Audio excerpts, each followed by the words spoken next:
normal people become terrified of criminals. Shots were just fired. Police just came out and told us, and we're headed there right now. They become terrified of their own government. Here's the story from the Post-Millennial. Elon Musk considers bringing Alex Jones back to X. We'll run a poll to decide. So here's what happens. We have Tucker Carlson drop his interview with Alex Jones. The Quartering tweets, think about how much letting Alex Jones back on X would make the machine rage, Elon Musk. It's time. Elon responds, we'll consider. In general, since this platform aspires to be the global town square, permanent bans should be extremely rare. Also, if he does say something false on this platform, then community notes will correct him, whereas that would not be the case elsewhere. And then he says, let's hold a poll. So this could be it. I think with this boycott, the attack against Elon Musk and X, which is clearly nonsensical.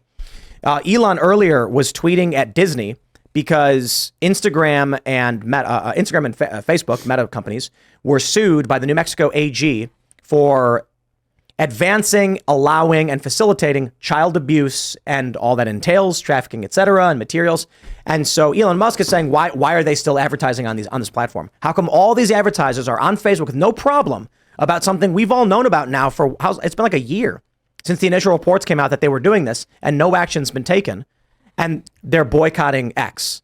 I think actions like that result in Elon being like, all right, screw it, Alex Jones is back. I think that Alex Jones coming back is probably baked into the cake now. I don't know that I agree that the treatment of Musk currently by the government and by the other media establishment is the defining factor. I think that the conversation that Tucker Carlson had with Jones, I listened to about half of it on the way here today, and I think that there's a lot of compelling stuff in the conversation that would I think would make Musk kind of sit up and be like, oh, I misunderstood. Because if I understand correctly, Musk's position was Alex Jones did do this, and that's why he was booted off. And apparently, that's not the case. So I don't know. I think Elon Musk's position was publicly, whoa, Alex Jones said a bunch of bad things, so there's a line. But in reality, it was, guys, there's only so much I can do, right? He was trying to avoid having every advertiser just jump off the platform. But if that's happening already, seems like Elon's like, all right, screw it, whatever. Well, he probably maybe there is a little more to your initial comment than I initially said, because he probably is thinking, well, they're banning, they're affecting my advertising base anyways. Right. Like I've done the things that you're supposed to do to get along with them. But because I own X and don't want to, just allow the FBI to have an office in my building, because of that, then they're still going to go and try and attack me and try and ruin the business. I think that that probably does have a significant impact on his take. Fully agree. That's exactly what I think is happening. I would even consider that the advertisers aren't even boycotting X; they're boycotting Elon. It seems personal. I think it's governmental. Oh, I think, yeah, like I said, that's why I said, mentioned an FBI desk in Twitter, because that's essentially what they had before. I forget what his name was, the guy that was the FBI lawyer that worked at Twitter.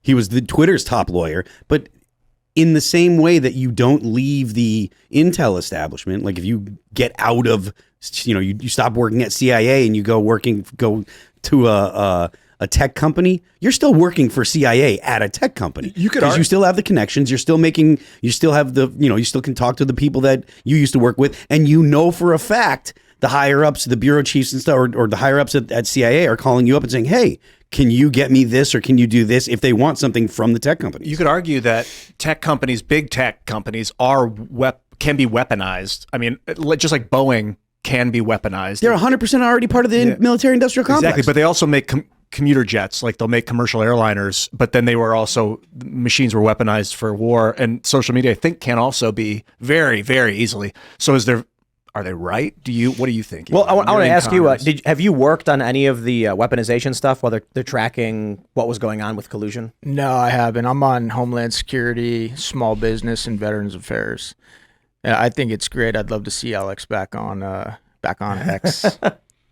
Yeah. Oh, he's back. On Homeland Security, you have to have a clearance for that and stuff? Right? Clearance for what? For Homeland Security? Oh yeah. Yeah. Every member of Congress Oh, gets clearance. okay, I didn't know that. All right. Yeah. What is What- it? That yeah, you do how- exactly? No, what level of clearance are we allowed to know?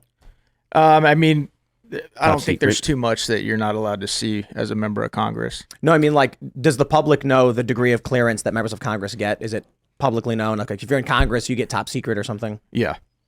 Yeah. I mean, yeah, you get top secret. Oh, okay. Well then, Yeah. I want to know what's going on with. I don't think it's a coincidence that Meta's apps are now widespread reporting about the facilitation of child abuse.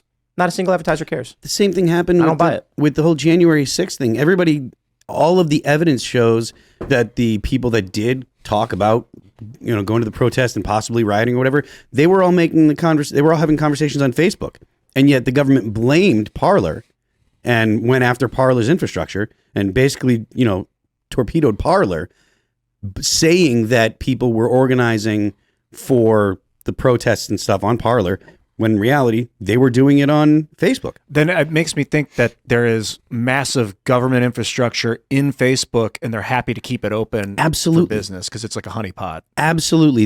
The tech companies, whether we realized it or not, the big social media companies that we decided, as a society, we are just going to give all of our information to, they are the monitoring apparatus for the federal government, because the federal government just needs a subpoena. Like they don't have to, it doesn't have to be this big brother nefarious where they're putting speakers and stuff or putting microphones in your car and stuff, because they're already there. In fact, we bought all the speakers and stuff to put into our own homes. So they don't have to do anything except go to a court and say, we need to subpoena these records. We need to subpoena the communications for this person for these dates. All they have to do is know where to look. The government will go to the court. The court I would be willing to bet anything. There is not a court in America that will turn the federal government down if they say we need to subpoena this information from Google. I wonder if there was an option for us to scramble all data on all social networks so that no one has access to it. If that would actually be good for the American military industrial complex defense organization. Like if they'd be like, yeah, it's better that no one has it. Because right now, yeah, the FBI might have access to it, but so do this Chinese CCP. They can hack it and take it too. And I wonder what they would do if they could do that. Because I'm thinking about quantum encryption and post encryption and stuff like that. I want to say that there was already some kind of legislation about encryption, that the government doesn't want the population or the private sector to have encryption technology. They want to consider it a weapon and say that companies can't have encryption. That was one of the I heard. I don't have any detail about it. This is just something that I heard in passing, and I haven't done any kind of studying up on it. But it doesn't surprise me, because the government hates the idea of not being able to access information. I just did a conversation with Kevin Kane, who does quantum encryption or post quantum encryption, I think it's what it's called. And they're trying to get ahead of the game, because once they figure out how to crack encryption with quantum computers, then they need to put some kind of new encryption in place. And it's like, is it even ethical to talk about this out loud? Because even if we're just spitballing ideas, like, they're listening, and I mean, they, like the CC, whoever the boogeyman is that day. I'm confident the government has people working for them that are way smarter than me, that have thought of things that I'm not going to think of. Yeah, a lot of sectors. I'm not worried about I'm not worried about giving the government ideas. A lot of the federal government is getting ahead of the curve, but it's kind of that thing, like, until you know how it can be broken, you don't know what to make to fix it, to prevent it from being broken. So you got to break it before you can improve it. And then that could be like bank records get released, everybody's phone calls, texts, all that's signal, all your encryption stuff is like, a quantum computer can take vector attacks. Like, rather than try and be like ABCD, ABCE, ABC. You don't even need to have quantum computer, because, like I said, you just got the courts. The courts just say give it to them, and then What if you don't give it to them? No. What I'm saying is like Google. The court will go to Google and say, Google, give it to them. Give it the information. Right. to If there's backdoor access through these big companies. I don't think that there needs to be backdoor access. I think that the federal government can just go to the court, say we need this information. And you're saying the corporations will hand it over? Yeah. Right. Yeah. Verizon, all these big companies. I think I think there's been reports that they just do. The only company that I'm aware of that gave the government the middle finger was Apple, when they wanted to get into that guy's iPhone because he'd committed a terrorist attack and they wanted to open And then it. I think the Fed said, you know what? Never mind. We don't need it. We got it anyway. That might have been how it was resolved. I don't remember, but I do remember that Apple was like, no, we're not, because they wanted to build a back door or something like that. And they're like, look, if we show you a back door or build a back door into this, that it's for all of them then. Yeah, and actually, in terms of what Apple's trying to build, the best marketing for the fact that they have it is that they publicly say no to the FBI.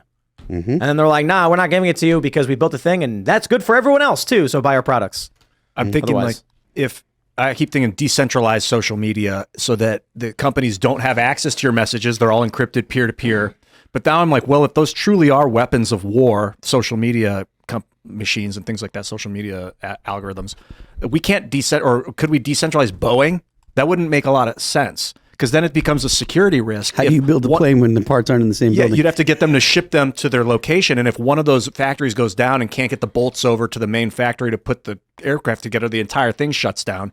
So it's almost like a risk not to have it centralized. That's how stuff goes as it is. Especially like we talked about this the other night at the military.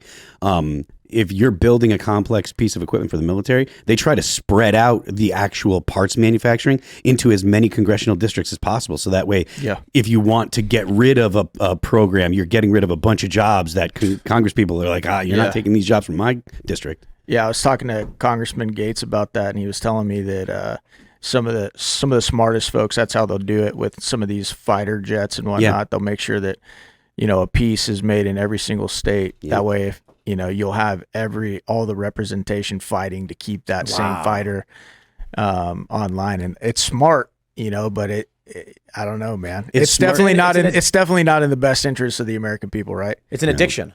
Yeah, it's a programmed addiction by these government actors making these deals, whoever it may be, legislators or otherwise, where they're trying to make sure we can never shut down a government program. Yeah. This is the biggest problem we have with government, is the inability for it to fail. So when bad things happen, when corrupt things happen, and when failure happens, the machine keeps going, sucking in more and more money, becoming more and more corrupt, and then eventually imploding. Thanks for watching this clip from the Timcast IRL podcast. Hang out with us live Monday through Friday at 8 p.m.